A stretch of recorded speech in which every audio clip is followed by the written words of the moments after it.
Welcome back to WHDT World News. I'm Gary Franchi, and joining me now is whistleblower from the World Bank, Karen Hudes, to bring the conclusion of yesterday's interview. Karen, welcome back. Thanks for having me here. Karen, we concluded yesterday's interview discussing, you had brought up the new constitution that was instated in the United States. So, is the constitution that we know today in effect, or is there a different constitution? Unfortunately, we are being snookered by the Congress because every 2 years they reintroduce a state of martial law. And we are not under our first constitution. We are under the second secret constitution. What that constitution provides is that our tax dollars are going to pay interest to the Federal Reserve. They're not paying for any of the services that we need in our country. Instead, where are we getting the money? We're getting it from the poppy fields in Afghanistan and the drug trade. That's how we're financing our country. This is a travesty. Now, you mentioned that the secret constitution allows for the interest to be paid to the Federal Reserve. But isn't that the Federal Reserve Act that we know was established in 1913 when it was passed on Christmas Eve? So, where does that law fall into place? Remember that President Lincoln was assassinated by a Jesuit. That was in order to prevent the greenback notes that Lincoln had issued directly by the Treasury Department. And so what happened was the bank that day was then able to continue to earn interest on the currency of the United States. That was why it was successful. And the reason why we had that second constitution enacted in 1871 is that is when the Revolutionary War ends. As a matter of fact, one day I opened my mail and somebody mailed me the financing statement for those debts that, together with the unpaid interest on the debts, had accrued to the trillions of dollars. Now, the concept of a secret constitution, some people might follow it. I don't believe a word you're saying because I've never heard of such a thing.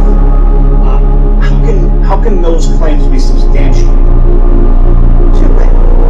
The first is that I'm sure the minutes of the meeting of the patriots who went and looked at the State House records in Carolina when that secret constitution was enacted. And I can show you the financing statements for the Revolutionary War debt.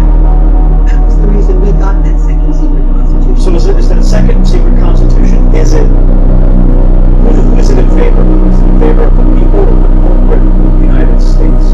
It's in favor of the banks. It's certainly not in favor of the people. What happens when you have a child is your child is given the Social Security number.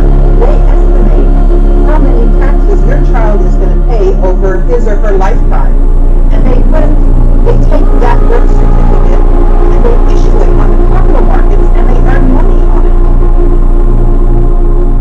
Okay, so what you're saying is that the birth certificate itself creates a monetary value on the books with the Federal Reserve? I'm saying something much worse, actually. What I'm saying is that when every citizen goes into the court system, they are not seen there as themselves a U.S. citizen. They're seen as the person who had their birth certificate pledged. You're there as a debtor. You're not there as a citizen. So, because of the national debt, are you saying that Americans are born into debt and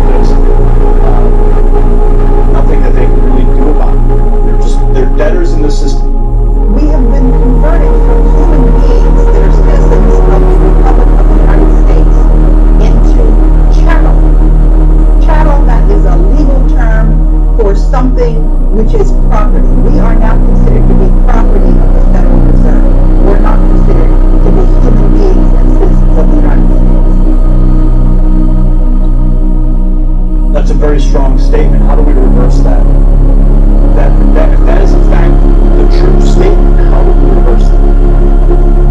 The first thing we do is we recognize it. We understand it. And then the second thing we do is we have that constitutional convention, which is our right under our first constitution. And we repeal that bankers' constitution. We repeal it, we get rid of it, we do not want it, we do not need it, and we issue our treasury dollars backed by the gold out of the collateral account that has been offered to us. Some people are very concerned about the Article 5 convention, wherein you may have powers, money powers, that could inject themselves into that convention process where the Constitution is rewritten. A lot of people are very concerned that some of the very basic rights that are instilled and enshrined in the Bill of Rights would then evaporate. Maybe the freedom of the press would be changed to only specific sanctioned outlets can speak freely, or even the Second Amendment would have to be rewritten to only allow certain people to carry firearms to protect others. So there's a lot of people who do have valid concerns with an Article 5 convention. Do you share those concerns? I say that that is a very good proof to me of just how corrupted our media is. Because if we had a true media that was representing the interests of the citizens, they would know that that is not a concern whatsoever. Because what happens out of that convention is simply recommendations, which have to be voted up or down by 3/4 of the state legislatures.